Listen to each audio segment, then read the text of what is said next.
Good morning students and my dear friends, today is 13th of April 2023 Thursday. अगर आप किसी भी competitive exam की तैयारी कर रहे हैं तो आप मुझे टेलीग्राम चैनल पर ज्वाइन कर सकते हैं। इस टेलीग्राम चैनल पर डेली मैं फाइनेंशियल एक्सप्रेस की पीडीएफ अपलोड करती हूँ। इसके अलावा आपको मिंट, बिजनेस स्टैंडर्ड और इकोनॉमिक टाइम्स की न्यूज़ हेडलाइंस की एक सेपरेट नोटिफिकेशन इस पर्टिकुलर टेलीग्राम चैनल पर डेली अवेलेबल हो जाती है। इसके अलावा आप मुझे ट्विटर, रिसर्चगेट, फेसबुक और इंस्टाग्राम पर भी ज्वाइन कर सकते हैं। रिकमेंडेड प्ले स्पीड है इस वीडियो की 1.25x। Thought of the day is when you stop chasing the wrong things you give right things a chance to catch you. आज के मिंट पेपर की अप्रॉक्सीमेटली 9 इंपॉर्टेंट न्यूज़ हेडलाइंस है, Business Standard की approximately 15 important news headlines है और आज के discussion में हम 12 न्यूज़ आर्टिकल्स कवर करेंगे। तो देख लेते हैं आज का पहला आर्टिकल जो कि मिंट के पेज नंबर 1 पर दिया हुआ है। TCS net falls short as clients cut IT outlay. तो टाटा कंसल्टेंसी सर्विसेज ने, जिसको हम शॉर्ट फॉर्म में TCS भी बोलते हैं, उसने अपने मार्च क्वार्टर के फाइनेंशियल रिजल्ट जो है वो पब्लिश किए हैं और उन रिजल्ट्स के अकॉर्डिंग TCS ने इस बार जो एनालिस्ट अर्निंग एस्टिमेट्स थे, जो प्रोजेक्शंस थे एनालिस्ट ने किए थे TCS की अर्निंग को लेकर के, उन प्रोजेक्शंस को TCS ने मिस कर दिया है। इट मीन्स जितना एंटिसिपेट किया जा रहा था कि मार्च क्वार्टर में जो TCS है वो इतना अर्निंग रजिस्टर करेगी, उससे कम अर्निंग रजिस्टर करी है TCS ने, उससे कम प्रॉफिट TCS ने रजिस्टर किया है। और उसका जो बेसिक रीज़न है वो यही है कि जो IT आउटले है कंपनीज़ का, स्पेशली जो उसके इंपॉर्टेंट क्लाइंट्स हैं TCS के बैंक्स, उनका IT आउटले जो है वो सिग्निफिकेंटली कट डाउन किया बैंक्स ने। क्यों? Because of the crisis in US and Europe. तो जो इम्पॉर्टेंट क्लाइंट पार्ट है TCS का वो बैंक्स हैं जो US और यूरोप में ऑपरेट करते हैं। और हम सभी जानते हैं कि वेस्टर्न कंट्रीज़ इस समय रिसेशनरी कंडीशंस फेस कर रहे हैं because of number of reasons, जिसकी वजह से जो वहाँ के बैंक्स थे, कुछ बैंक्स तो कोलैप्स भी हुए हैं, कुछ बैंक्स की फाइनेंशियल अर्निंग इम्पैक्ट हुई है, जिसकी वजह से बैंक्स ने अपने IT आउटले में रिडक्शन किया है, कट डाउन किया है। और उसी का इम्पैक्ट हमें TCS के अर्निंग एस्टिमेट्स पर या TCS की अर्निंग्स पर दिख रहा है। अगर हम मार्च क्वार्टर की बात करें तो TCS का जो नेट प्रॉफिट है वो 15% तक इंक्रीज हुआ। अप्रॉक्सीमेटली 11,352 करोड़ का प्रॉफिट मार्च क्वार्टर में TCS ने रजिस्टर किया है as per the recently published statement, जो कि पिछले मंथ के कंपैरिजन में, पिछले महीने के मार्च से पहले का जो क्वार्टर है यानी क्वार्टर 3, अगर उससे कंपेयर करें तो उसके कंपैरिजन में केवल 5% ही इंक्रीज हुआ है। जबकि एनालिस्ट ने एस्टिमेट किया था कि अप्रॉक्सीमेटली 11,530 करोड़ का ऑन एन एवरेज प्रॉफिट जो है वो TCS अर्न करेगा ही करेगा मार्च क्वार्टर में, और एक्चुअल में कितना रहा है? 11,392 करोड़ का। इसके अलावा सेल्स की अगर हम बात करें तो सेल्स में 17% का इंक्रीज देखने को मिला। अप्रॉक्सीमेटली 59,160 करोड़ की जो सेल है वो TCS ने रजिस्टर करी है मार्च क्वार्टर में। तो इसके अलावा एनालिस्ट का ये भी कहना है कि एक तो वेस्टर्न जो इकोनॉमीज़ हैं वो रिसेशन की कंडीशन फेस कर रहे हैं, उसके अलावा पैंडेमिक के ड्यूरेशन में जो IT सर्विसेज की जो डिमांड बढ़ी थी, जो डिजिटल स्पेंडिंग बढ़ी थी, वो भी रिड्यूस हो रही, क्योंकि प्री पैंडेमिक एक्टिविटीज़ और ऑफिसेस जो है वो रिज्यूम हो रहे हैं। अब ऑनलाइन जो सर्विसेज थी, जो ऑनलाइन एक्टिविटीज़ थी, वो अब कम परफॉर्म हो रही। कोविड-19 के रिस्ट्रिक्शंस जो है रिड्यूस हो गए, जिसकी वजह से जो डिजिटल एक्सपेंडिंग है या डिजिटल एक्सपेंडिचर की अगर हम बात करें वो भी रिड्यूस हो रही है, जिसकी वजह से IT सेक्टर में हमें ये कम ग्रोथ विजिबल हो रही है। Apart from it, sequential rupee revenue growth also slowed down to 1.6%, primarily due to the sluggish growth in banking, financial and insurance sector. And in quarter 4 of financial year 23, this BFSI sector has seen the modest growth rate, that is approximately 9.1% growth rate compared to the previous quarter. अगर quarter 3 की बात है तो quarter 3 में यही growth rate 16.6% थी, जो कि क्वार्टर 4 में रिड्यूस होकर के 9.1% रह गई है। तो ये 2-3 रीज़न है जिसकी वजह से TCS की और अदर IT जो कंपनीज हैं उनकी जो रेवेन्यू, उनकी जो सेल है वो इम्पैक्ट कर रही है। और इसी को लेकर के जो राजेश गोपीनाथन है, उन्होंने एक कॉशन का सिग्नल दिया है that their IT companies need to be cautious about their business for upcoming time. So this is the quarterly net profit of IT firms and sequential growth. You can just have the glimpse of it कि approximately हर quarter में कितना profit register किया गया है। अब देख लेते हैं article number 2। that is given on page number 1 of Mint paper. India plans to turn airports into aviation hubs, Scindia. तो हमारे जो एविएशन मिनिस्टर है मिस्टर ज्योतिरादित्य सिंधिया, उन्होंने बोला है कि गवर्नमेंट जो है वो इंडियन एयरपोर्ट्स को ट्रांसफॉर्म करने जा रही है। तो बेसिकली इंडिया को एक एविएशन हब के फॉर्म में कन्वर्ट करने के लिए गवर्नमेंट जो है वो मिशन मोड में आ चुकी है। कई सारे एयरपोर्ट्स, इंडियन एयरपोर्ट्स आइडेंटिफाई किए गए हैं और उन इंडियन एयरपोर्ट्स को एविएशन हब के फॉर्म में कन्वर्ट किया जाएगा। और इसकी स्टार्टिंग किससे हो रही है? इसकी स्टार्टिंग हो रही है दिल्ली एयरपोर्ट से। तो एविएशन हब का मतलब to ensure there is a seamless connectivity between the airports and minimise connection time between the flight. और इसके लिए स्टेक होल्डर्स के साथ मीटिंग्स भी हो रही हैं, डिस्कशंस, डेलिब्रेशंस भी हो रहे हैं कि किस तरीके से दिल्ली एयरपोर्ट को एक एविएशन हब के फॉर्म में कन्वर्ट किया जा सकता है। कंसल्टेंट, अगर हम हायरिंग की बात है तो कंसल्टेंट भी हायर किए जा सकते हैं in order to have the comparable model. जो इंटरनेशनल लेवल पे, हम बोल सकते हैं ग्लोबल लेवल पे ऐसे बहुत सारे एयरपोर्ट्स हैं जो कि एविएशन हब के फॉर्म में है, तो उनको देख करके इंडिया स्पेसिफिक एक मॉडल की भी तैयारी करी जा सकती है और इसके लिए एक कंसल्टेंट भी हायर किया जा सकता है। तो basically concentration of airlines, domestic to international connectivity with airlines, minimum connect time between the airlines, volatility in terms of arrival and departures, all these points are going to be taken care of in this upcoming mission. तो फिलहाल के लिए जो consultant hire किया गया है उससे बोला गया है कि वो अपनी जो रिपोर्ट है प्रॉबेबली इंटरनेशनल मॉडल को देखते हुए, ग्लोबल मॉडल को देखते हुए फॉर सेकेंड हाफ में, अपनी फाइनेंशियल ईयर 23 के सेकेंड हाफ में अपनी रिपोर्ट जो है वो सबमिट कर देंगे। और इस रिपोर्ट में बेसिकली जो लंदन, दुबई और दोहा, सिंगापुर जैसे जो एयरपोर्ट्स हैं जो कि एविएशन हब के फॉर्म में काम करते हैं, एविएशन हब के फॉर्म में जिनको डेवलप किया गया है, उन एयरपोर्ट्स की जो बेस्ट प्रैक्टिसेस हैं उनको एग्जामिन किया जाएगा और इंडिया स्पेसिफिक मॉडल तैयार किया जाएगा।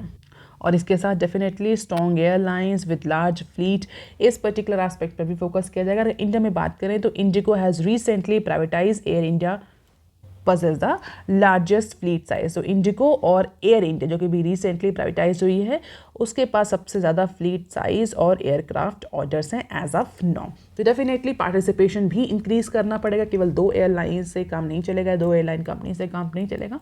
Although it is a very long term project, but अभी इसी के लिए एक रोड मैप तैयार किया जा रहा है। आप देख लेते हैं article number 3 that is given on page number 1 of Mint paper.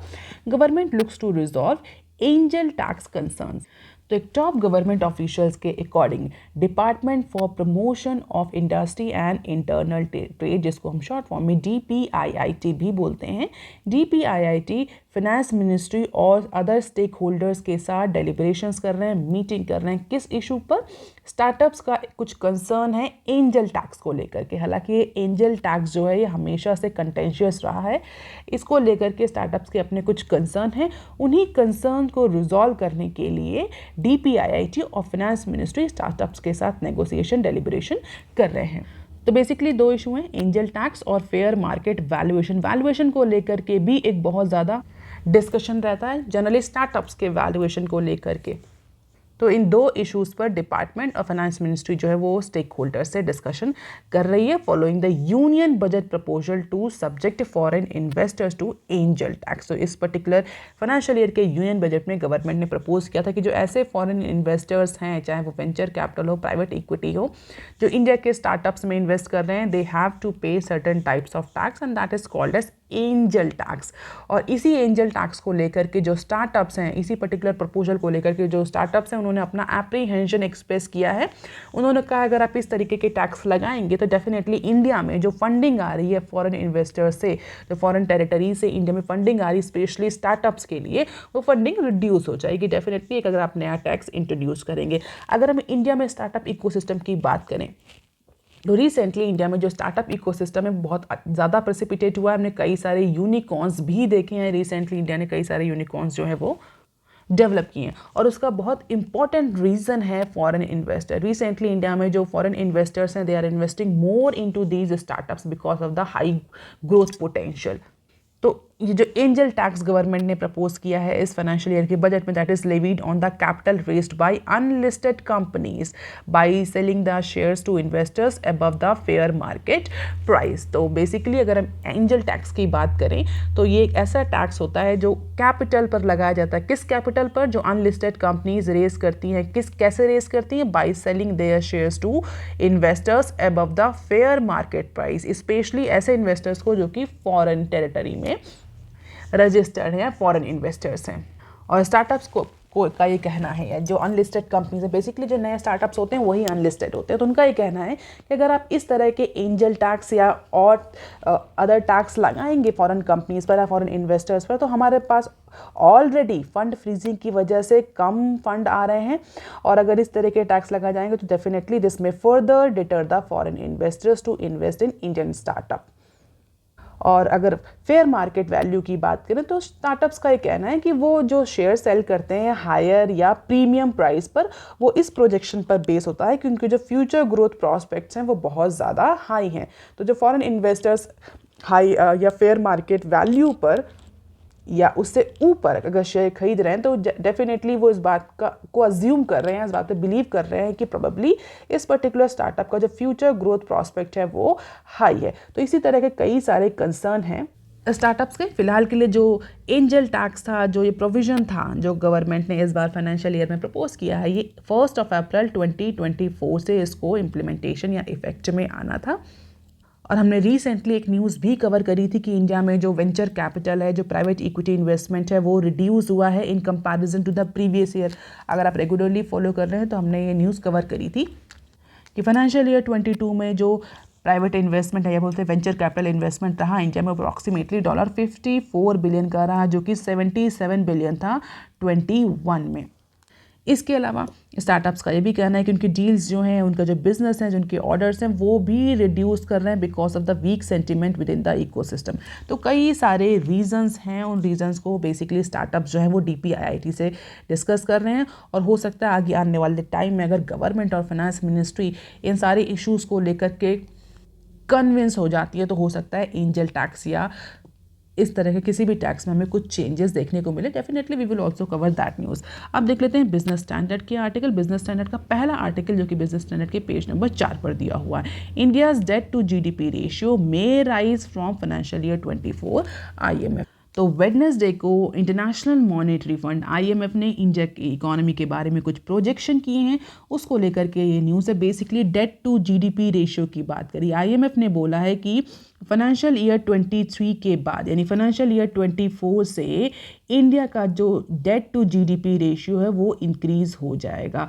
हालांकि अगर हम रीसेंट टाइम की बात करें यानी फाइनेंशियल ईयर 21, 22 और 23 का पैटर्न देखें तो जो हमारा डेट टू GDP रेशियो है वो 2 कॉन्जिक्यूटिव ईयर से डिक्लाइन हो रहा है। तो फाइनेंशियल ईयर 23 में भी हमें डिक्लाइन देखने को मिलेगा, ऐसा IMF का मानना। लेकिन 24 के बाद there is a upward trajectory for next 4 financial year, यानी 2024 से लेकर के 2028 तक कंटिन्यूसली इंडिया का जो डेट टू GDP रेशियो है वो इंक्रीज़ करेगा as per the IMF recent projection. तो IMF की एक फिस्कल मॉनिटर रिपोर्ट पब्लिश हुई है जहां पर IMF ने बोला है इंडिया का जो डेट टू GDP रेशियो है वो अप्रॉक्सीमेटली 83.2% तक पहुंच जाएगा फाइनेंशियल ईयर 24 में, और 27-28 आते आते इट विल बी अप्रॉक्सीमेटली 83.8%। हालांकि इसके बाद हमें इसमें मॉडरेशन देखने को मिल सकता है। और अगर हम रीज़न की बात करें तो रीज़न जो IMF ने साइट किया है, IMF के अकॉर्डिंग पैंडेमिक जो है उसने इकोनॉमी को हिट किया है, जिसकी वजह से गवर्नमेंट के जो रिवेन्यूज़ हैं वो रिड्यूस हो रहे हैं। इसके अलावा गवर्नमेंट का जो एक्सपेंडिचर है वो इंक्रीज़ हो रहा है।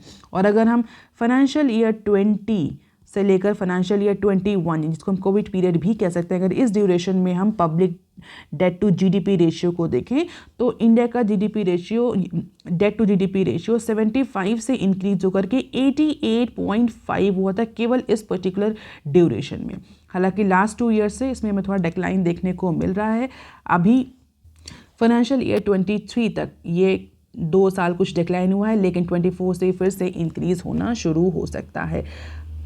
तो फाइनेंशियल ईयर 20 में इट वॉज अप्रॉक्सीमेटली 75, 21 में इट वॉज अप्रॉक्सीमेटली 88.5 और फिर ये 23 तक, फाइनेंशियल ईयर 23 तक रिड्यूस होते होते 83.1 तक आ गया, और जो एंटिसिपेट किया जा रहा है कि 27 तक it will be approximately 83.8. Debt to GDP ratio में impact the Indian economy. Reason, revenue और जो एक्सपेंडिचर हैं वो बढ़ रहे हैं बिकॉज ऑफ द पैंडेमिक। हालांकि 2027-28 आते आते ये जो रिवेन्यू और एक्सपेंडिचर का जो शॉक है ये थोड़ा सा स्टेबलाइज हो जाएगा आईएमएफ के अकॉर्डिंग। इसके अलावा फिस्कल डेफिसिट को लेकर के, कंबाइंड फिस्कल डेफिसिट को लेकर के भी आईएमएफ ने प्रोजेक्शन किए हैं, और आईएमएफ के अकॉर्डिंग जो कंबाइंड फिस्कल डेफिसिट है सेंटर और स्टेट्स का, which hits approximately 12.9% in financial year 21, will continue to moderate. उसमें हमें ईज आउट देखने को मिलेगा, और 29 फाइनेंशियल ईयर 29 आते आते इट विल बी अप्रॉक्सीमेटली 7.6%। हालांकि आईएमएफ ने किसी भी इकॉनमी या किसी भी कंट्री का डायरेक्टली नाम नहीं लिया, बट एक जनरल प्रोजेक्शन में आईएमएफ ने ये बोला है कि जिस तरीके से फिस्कल टाइटनिंग देखने को मिल रही है डिफरेंट कंट्रीज़ में, उस फिस्कल टाइटनिंग की वजह से भी जो पब्लिक डेट रेशियो है वो डिक्लाइन नहीं करेगा, वो रुकेगा नहीं, वो अपवर्ड ट्रेंड में ही जाएगा। तो basically public debt to GDP ratio और फिस्कल डेफिसिट को लेकर के आईएमएफ ने प्रोजेक्शन किए हैं। ऐसा नहीं कि सिर्फ इंडियन इकोनॉमी के लिए प्रोजेक्शन है, अलग अलग इकोनॉमी के लिए भी प्रोजेक्शन है। इंडिया के केस में 2028 तक बोला है कि आईएमएफ ने कि जो पैंडेमिक के इम्पैक्ट हैं वो रिड्यूस हो जाएंगे। इसके बाद से फिस्कल डेफिसिट और जो डेट टू जीडीपी रेशियो है वो स्टेबलाइज हो जाएगा। सो लेट अस सी कि फिलहाल के लिए आगे आने वाले टाइम में क्या, this is all projection, actually में कितना होगा ये आगे आने वाले टाइम में ही पता चलेगा। And what number says, that is general government debt to GDP ratio and general government fiscal deficit to GDP ratio. अब यहाँ पर जो दो इकोनॉमिक कंसेप्ट यूज हुए हैं, डेट टू जीडीपी रेशियो और फिस्कल डेफिसिट, अगर बहुत सारे स्टूडेंट इनके बारे में जानते भी होंगे, अगर जल्दी से मैं बताऊँ कि क्या है, तो basically debt to GDP ratio is the ratio between the countries debt, and its GDP यानी gross domestic product, and it is a reliable indicator on how capable a country is paying its debt. And generally a low debt to GDP ratio is a measure of healthy economy that produces and sells goods and services without accumulating the future debt, and generally it is expressed in terms of percentage.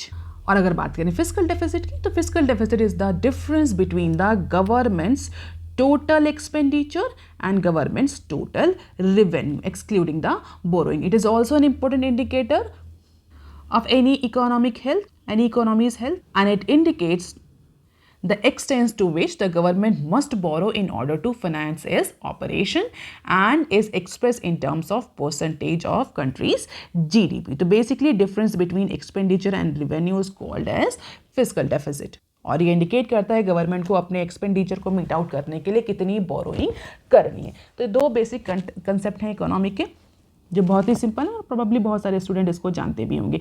इसी के साथ एक और news भी attach है जो कि Indian economy और उसके प्रोजेक्शन से ही रिलेटेड है। देख लेते हैं इस न्यूज़ को भी। UN sees India growth slipping to 6% in 2023।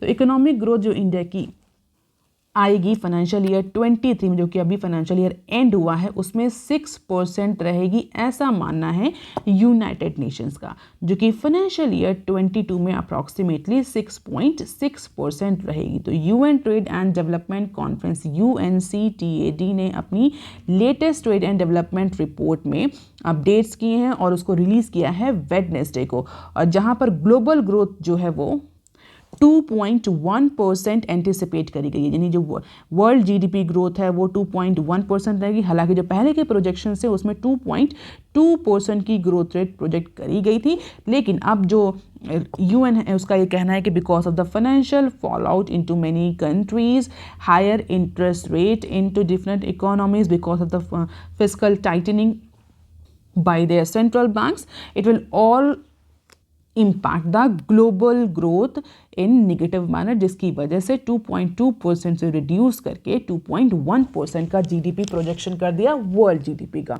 और इसके अलावा जो डेवलपिंग कंट्रीज़ हैं उनको भी वार्न किया है कि आगे आने वाले टाइम में जिस तरीके से ग्लोबल स्लो डाउन हो रहा है उसका impact economic impact, negative impact developing countries को भी फेस करना पड़ सकता है। और इसी वजह से इंडिया का जो ग्रोथ प्रोजेक्शन है फाइनेंशियल ईयर 23 का उसको 6% एंटिसिपेट कर रहा है यूएन। सो लेट अस सी एक्चुअल जब डेटा पब्लिश होगा तो हम देखेंगे कि फाइनेंशियल ईयर 23 में कितना जीडीपी इंडिया का रहा। अब देख लेते हैं article number 5 that is given on page number 6 of Business Standard. RBI proposes threshold for penal charges on loans for bank NBFCs। Reserve Bank of India ने ड्राफ्ट नॉर्म्स जो हैं वो अनाउंस किए हैं। किस पर्टिकुलर इशू पर draft norms announce किए हैं? On penal charges levied by banks and NBFCs, जिसको हम नॉन बैंकिंग फाइनेंशियल कंपनीज भी बोलते हैं। तो बेसिकली लोन अकाउंट्स पर जो फाइन, जो पीनल चार्जेस बैंक लगाते हैं, उन चार्जेस को लेकर के ट्रांसपेरेंसी इंश्योर करने के लिए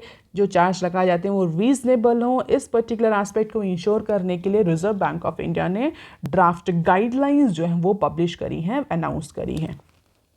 क्योंकि कई बार ऐसा देखा गया था कि जो बैंक्स हैं वो लोन अकाउंट पर अननेसेसरी इरैशनल तरीके से कोई भी पीनल चार्ज और कोई भी फाइन इम्पोज कर देते, तो कई बार जो बोरोवर्स होते थे उनको पता ही नहीं होता था किस पर्टिकुलर एस्पेक्ट की वजह से, किस पर्टिकुलर रीज़न की वजह से ये पीनल चार्जेस उनके लोन अकाउंट पर लगे। तो ट्रांसपेरेंसी और रीजनेबिलिटी को इंश्योर करने के लिए रिजर्व बैंक ऑफ इंडिया ने ये ड्राफ्ट नॉर्म्स, ड्राफ्ट गाइडलाइंस जो हैं वो अनाउंस करी हैं। And as per the regulator and as per the Reserve Bank of India, the quantum of these charges or penal charges should be proportionate to the default for which threshold has to be determined by the regulated entities। तो जितने भी default loans हैं या जो default या non compliance loans हैं, इन पर कितना चार्ज लगेगा ये प्रोपोर्शनेट होना चाहिए। कुछ भी अनप्रोपोर्शनेट मैनर्स में जो है वो बैंक्स जो हैं वो लोन पर पीनल चार्ज नहीं लगाएंगे, और उसका थ्रेशोल्ड भी डिसाइड करेगा reserve Bank of India. Regulated जो एंटिटीज़ हैं उनका थ्रेशोल्ड भी डिसाइडेड होना चाहिए, और उसी थ्रेशोल्ड के बेसिस पर, मतलब इससे कम या इससे ज़्यादा जो भी अपर या मिनिमम जो भी थ्रेशोल्ड डिसाइड करना है उसके बेसिस पर ही बैंक्स जो हैं वो किसी भी तरह का पीनल चार्ज लोन अकाउंट्स पर लगा सकते हैं। इसके अलावा जो भी थ्रेशोल्ड लिमिट प्रिस्क्राइब करी जाएगी रेगुलेटेड एंटिटीज़ के थ्रू, वो लिमिट जो है वो डिस्क्रिमिनेटरी नहीं होने चाहिए। It means different loan product या पर्टिकुलर लोन प्रोडक्ट कैटेगरी, अगर एक तरह के लोन प्रोडक्ट है तो ऐसा नहीं किसी इंडिविजुअल बोरोवर पर कम चार्ज लगाए, किसी इंडिविजुअल बोरोवर पर ज़्यादा चार्ज लगाए। अगर सेम लोन कैटेगरी या सेम प्रोडक्ट कैटेगरी के लोन्स हैं तो उनके बीच में कोई भी तरह का डिस्क्रिमिनेशन नहीं होना चाहिए on the basis of this threshold और पीनल चार्जेस।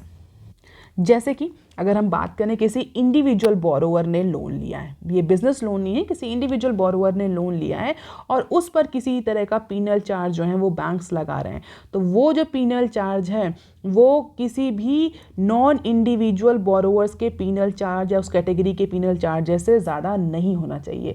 इट मीन्स जितना नॉन इंडिविजुअल बोरोवर्स पर पीनल चार्ज लगता है, जो थ्रेशोल्ड लेवल है, वही इंडिविजुअल बोरोवर्स पर ही लगना चाहिए। तो it means same loan category में, सेम प्रोडक्ट कैटेगरी में पीनल चार्जेस जो हैं, जो थ्रेशोल्ड चार्जेस हैं, वो डिफरेंट नहीं होने चाहिए। तो प्रोबेबली इसके बाद हो सकता है इन पीनल चार्जेस को लेकर के कुछ ज़्यादा ट्रांसपेरेंसी और रैशनलिटी हमें अपकमिंग टाइम्स में बैंक्स में देखने को मिले। अब देख लेते हैं article number 6 that is given on page number 6 of Business Standard. Government committed to reform for a stronger India FM। तो जो हमारी फाइनेंस मिनिस्टर हैं निर्मला सीतारमण, उन्होंने एम्फेसाइज किया है कि जो इंडिया है वो रिफॉर्म मूवमेंट को किस तरीके से कैरी ऑन कर रहा है और किस तरीके से कई सारे सेक्टर्स में जो है वो रिफॉर्म लाए जा रहे हैं, पॉजिटिव चेंजेस लाए जा रहे हैं। क्योंकि जिस तरीके से कोविड-19 के चैलेंजेस को इंडिया ने फेस किया है और जिस तरीके से कोविड-19 के चैलेंजेस को लेकर के इंडिया ने रिस्पॉन्ड किया है, वो कहीं ना कहीं ये इंडिकेट करता है कि गवर्नमेंट जो है वो कमिटेड है आगे आने वाले रिफॉर्म्स एजेंडा को लेकर के। इफ़ यू रिमेंबर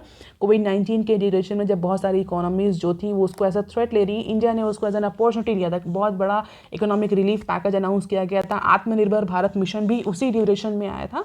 तो पैंडेमिक रिलेटेड जो चैलेंजेस थे, इंडिया ने उसको as a positive, as a opportunity consider किया था और उसको एज एन अपॉर्चुनिटी लिया था कि इंडिया में जो ऐसे सेक्टर जिसमें रिफॉर्म लाया जा सके उस समय पर।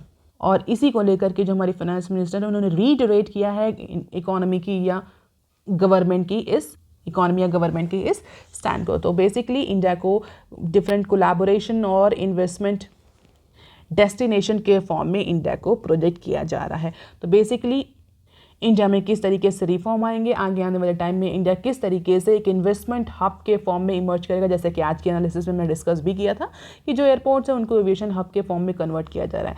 तो ये जो पूरे स्टेटमेंट्स हमारी फाइनेंस मिनिस्टर ने दिए ये बेसिकली एक इवेंट था जिसको Federation of Indian Chambers of Commerce and Industry and US India strategic partnership forum ने जॉइंटली ऑर्गेनाइज किया था एक round table discussion investing in the India decade. और इसी पर्टिकुलर फोरम में हमारे जो फाइनेंस मिनिस्टर हैं उन्होंने इंडिया के कई सारे पॉजिटिव मेजर्स को रीट्रेट किया, इंडिया का जो ओरिएंटेशन है उसको रीट्रेट किया। Can just have the glimpse of it. Overall जो न्यूज़ का पर्पस या जो कंक्लूजन है वो यही है कि किस तरीके से इंडिया जो है वो अपने आप को डेवलप कर रहा है in this uncertain or crisis situation.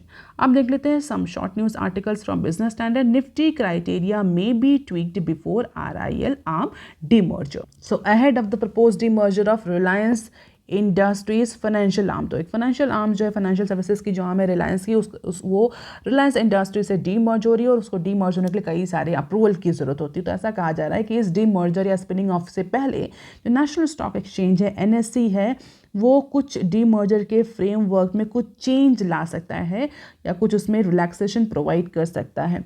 तो बेसिकली जो फ्रेमवर्क है वो एडिशन और removal of stock in from the benchmark Nifty 50 index उसको लेकर के कुछ रिलैक्सेशन या कुछ चेंज NSE प्रपोज कर सकता है before the demerger of Reliance Industries financial services arm.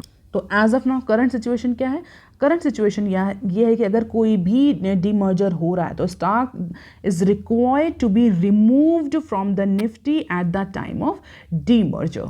तो डेफिनेटली जो फाइनेंशियल आर्म में जो डीमर्ज हो रही है रिलायंस से उसको भी रिमूव करना होगा निफ्टी 50 से and that my lead to selling off approximately 20K crore of passive funds which track the widely popular Nifty 50 index, and that is why in order to avoid this shock Nifty may change certain rules to allow to ease out the demerger of Reliance Financial Services Arm। तो NSE फिलहाल के लिए अगर मैं simplified form में बताऊं तो जो क्लॉज है रिमूवल का इसको हटाने जा रही है जिससे कि जो 20,000 करोड़ का शॉक लगेगा निफ्टी 50 इंडेक्स को उसको थोड़ा सा अब्जॉर्ब किया जा सके। तो प्रोबेबली डीमर्जर भी हो जाएगा फाइनेंशियल सर्विसेज आर्म का और इसको निफ्टी 50 के जो इंडेक्स है उससे रिमूव भी नहीं किया जाएगा। अब देख लेते हैं next clip. TCS kick off Q4 earning season on mixed note, ये हम डिस्कस कर चुके हैं मिनट में ये न्यूज़।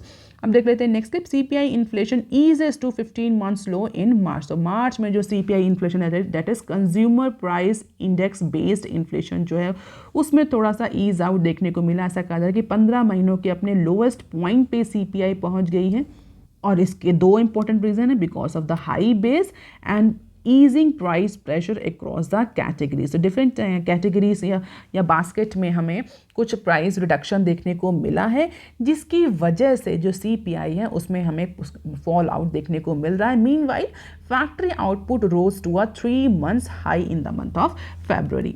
सो NSO ने रिसेंटली कंज्यूमर प्राइस इंडेक्स का डेटा पब्लिश किया है। मार्च में अगर CPI की बात है तो इट वॉज अप्रॉक्सीमेटली 5.66% जो कि फरवरी में 6.44 थी। तो 6.44 से रिड्यूस होकर के CPI 5.66 पर आ गई जैसा कि RBI ने एंटिसिपेट किया था अपनी MPC की मीटिंग में जो 6 अप्रैल को हुई थी कि प्रोबेबली मार्च में हमें थोड़ा सा कम इन्फ्लेशन या CPI इन्फ्लेशन जो है उसमें थोड़ा सा मॉडरेशन देखने को मिल सकता है। तो फिलहाल के लिए टॉलरेंस लिमिट में तो आ चुकी है CPI। What is the tolerance limit for RBI? 4 + -2, तो 6 के अंदर आ चुका है CPI and it's a relief sign for RBI। और इसका रीज़न क्या है? Moderation in food, fuel, housing services price, इन सब की वजह से CPI में हेडलाइन इन्फ्लेशन में हमें थोड़ा सा रिडक्शन देखने को मिल रहा है। और इस मॉडरेशन के साथ साथ एक और गुड न्यूज़ ये भी है कि जो IIP है, that is index of industrial production, उसमें भी हमें फरवरी के मंथ में ग्रोथ देखने को मिली है। तो लास्ट 2 मंथ्स के कंपैरिजन में फरवरी के मंथ में जो इंडस्ट्रियल प्रोडक्शन रहा वो स्टडी 5.6% के ग्रोथ रेट से ग्रो किया है। तो एक साइड इन्फ्लेशन कम हो रही है, दूसरे साइड जो मैन्युफैक्चरिंग आउटपुट है, इंडस्ट्रियल आउटपुट है, वो भी इंक्रीज हो रहा है and it is a good sign for Indian economy for even for a shorter period of time.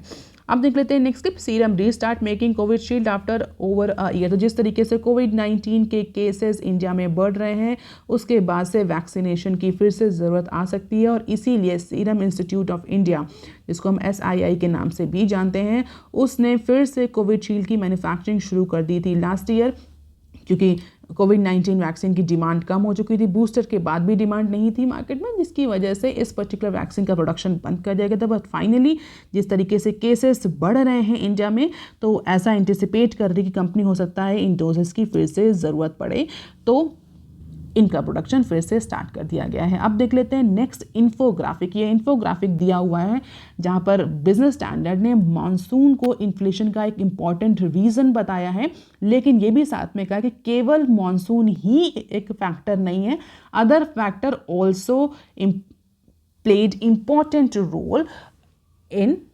Deciding और डिटरमाइनिंग द इन्फ्लेशन। तो बेसिकली ये 2012 से लेकर के 2022 तक का कंपैरिजन किया गया कि इस ड्यूरेशन में कितना कितना नॉर्मल कितना कितना रेनफॉल हुआ, किस में नॉर्मल रेनफॉल हुआ, किस में अबव नॉर्मल रेनफॉल हुआ, किस में डेफिशिएंट रेनफॉल हुआ, और उसके बेसिस पर CPI, overall CPI inflation, agriculture और अलाइड एक्टिविटी GVA ग्रोथ, ये 3 इंडिकेटर्स को कंपेयर किया है।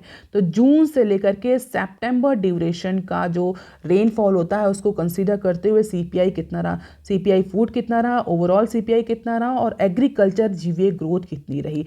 और अगर हम इस पूरे ग्राफ को देखें तो हम ये देख सकते हैं कि इन्फ्लेशन का इम्पैक्ट, रेनफॉल का इम्पैक्ट जो है वो इन्फ्लेशन पर विजिबल तो है, फूड इन्फ्लेशन पर और ओवरऑल इन्फ्लेशन पर, बट इसके अलावा कई सारे और भी फैक्टर्स हैं जो ये डिसाइड करते हैं कि इन्फ्लेशन क्या। ओवरऑल केवल और केवल रेनफॉल, केवल और केवल मानसून का इम्पैक्ट नहीं पड़ता, इट मीन्स लीनियर रिलेशनशिप नहीं है दोनों के बीच में। इसके अलावा कई सारे और भी फैक्टर्स हैं जो कि पिक्चर में आते हैं इन्फ्लेशन के समय।